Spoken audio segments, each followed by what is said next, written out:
Good Monday morning. Mondays with Mark. We're on Monday actually. Mark Conlock, Director of Horticulture here at Green Bay Botanical Garden.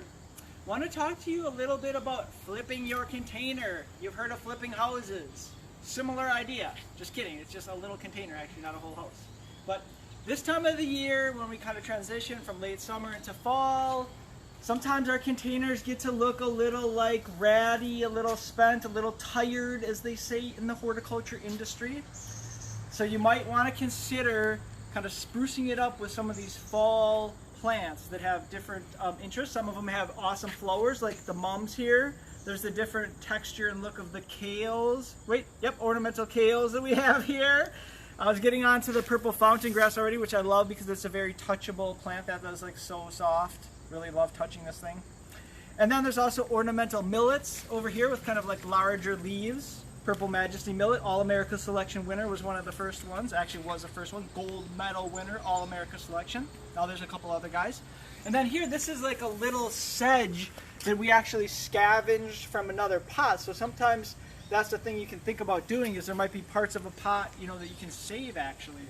So one of the other quick points I want to make was, though, there might be some plants in your container that are less cold hardy, like coleus, begonias, and patience. So that the first frost you get, you know, which ours is typically around like kind of the beginning of October, those guys will get, you know, annihilated, so you'll have this big gap. So that's definitely one of the things you want to like take out first.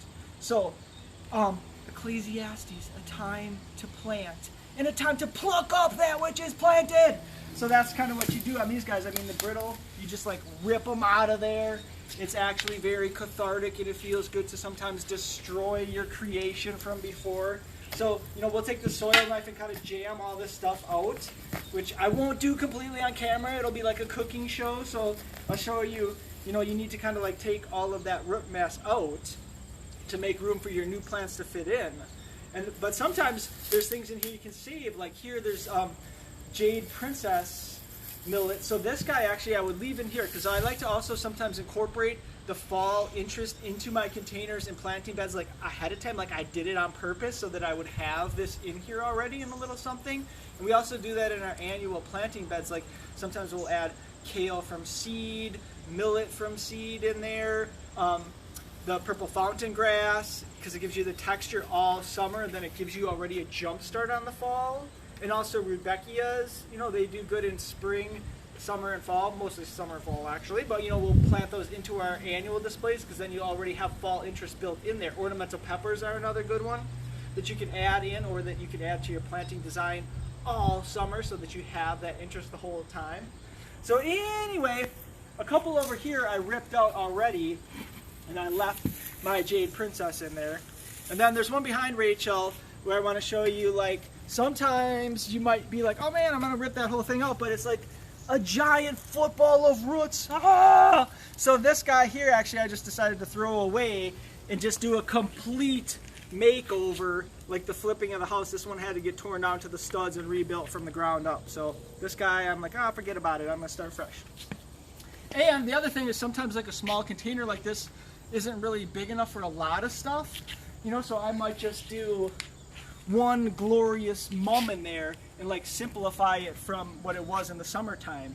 So another quick little tip is when you're buying mums especially, think about getting ones that are just starting to open their buds up, because then you'll appreciate all the flowers in your house. Whereas if you buy one that's like pretty much bloomed out, you know, it's already past it's like flower power kind of, and it's already bloomed a lot in the greenhouse or the local garden center. So look for ones that are just starting to open like this so you enjoy the flowers at your house. Other quick thing about the mums is sometimes they're different sizes. So like if I was going to frame the arbor here, I would look for ones at the garden center that were like about the same size and the same amount of bloom on each, so they're blooming like the same. It's like a little bit of a fancy tip, but you know, like I wouldn't put maybe the small one. I would just put that to the side, and I would buy the two that match, you know, to put in my containers.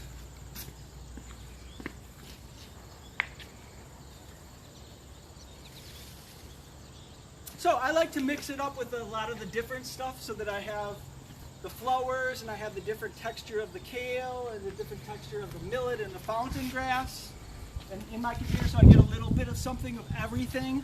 You know, sometimes I might even like make this at the garden center and just see how I like it. And I might flip out a thing or a thing. So there, I kind of like this one better actually because it goes with my guy here. You know, so I wouldn't be afraid to like lay it out a little bit at the garden center.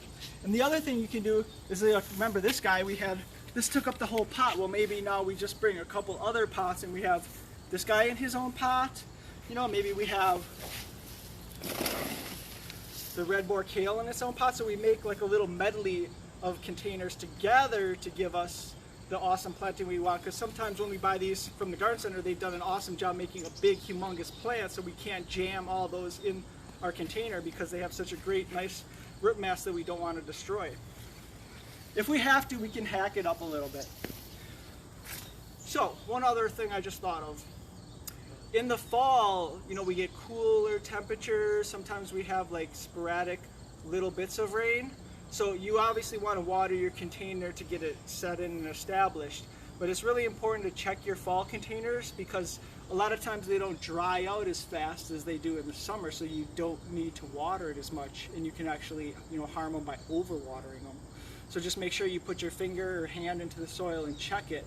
And remember that with the cooler temperatures, they won't dry out probably as fast as they do. So it's actually a little less work sometimes once you flip them all over too. And you can see how root bound this guy is. So this guy, you know, our summer guys might dry out because they are so root bound, whereas these guys now will switch over and have a little bit different root system too, so they won't need as much water. So anyway, those are just a couple of different tips on flipping out your containers from summer to fall so that you can enjoy this season. Another quick tip I forgot about was you can also like throw some pumpkins or gourds and other things around here or like in the container with your plants, or also straw bales, or like you could have like, you know, corn stalks in your container or like kind of behind it or whatever. So don't forget about all those other little things that you can add to it too. So anyway, those are some tips. For some more information, check out our Facebook and check out gbbg.org.